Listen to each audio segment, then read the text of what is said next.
ஹே lovely மக்களே, இன்னைக்கு நம்ம மலாய் குல்ஃபி தான் செய்ய போகிறோம். அதுக்கு full creamed Aavin milk 2 packet எடுத்திருக்கேன். ஃபர்ஸ்ட் மில்க் ஆட் பண்ணிக்கலாம். ஊற்றும் போதே பாலெல்லாம் கீழே ஊற்றிடுச்சு. ஆரம்பமே ஓஹோன்னு இருக்கு, எப்படி வர போகுதுன்னு தெரியல. தென் உள்ள ஆட் பண்ணுறதுக்கு ஊற வச்ச கேஷ்யூ அண்ட் ஆல்மண்ட்ஸ் போட்டு அரைச்சிக்கலாம். பால் நல்லா கலந்து விட்டுட்டே இருக்கணும், ஏன்னா சைடில் இருக்கிற ராப்டிலாம் நம்ம கலெக்ட் பண்ணணும்.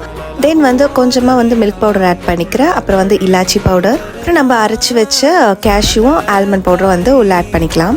இந்த ஸ்டேட்டில் ஒயிட் சுகர் வேணால் ஆட் பண்ணிக்கலாம். பட் இந்த க்ரீம் கன்சிஸ்டன்சியில் வந்தோடனே நான் கொஞ்ச நேரம் கூல் டவுன் பண்ணிவிட்டு ப்ரௌன் சுகர் ஆட் பண்ணியிருந்தேன். அவ்வளோதான். ஃபைனலாக மிக்சரை மிக்சியில் போட்டு பிளெண்ட் பண்ணி எடுத்துகிட்டு நம்ம வாங்கி வச்சு இந்த குல்ஃபி மோல்டில் எல்லாத்தையும் ஊற்றி வச்சுக்கலாம். இது ரெடி ஆகிறதுக்கு எனக்கு ஓவர் நைட் ஃபுல்லாகவே ஆயிடுச்சு. எனக்கு குல்ஃபினா ரொம்பவே பிடிக்கும். ஸோ உங்களுக்கும் பிடிக்கும்னா மறக்காமல் கீழே கமெண்ட் பண்ணுங்கள். அண்ட் உங்கள் குல்ஃபி லவர் ஃப்ரெண்ட்ஸுக்கெலாம் மறக்காமல் இந்த ரெசிபியை ஷேர் பண்ணுங்கள்.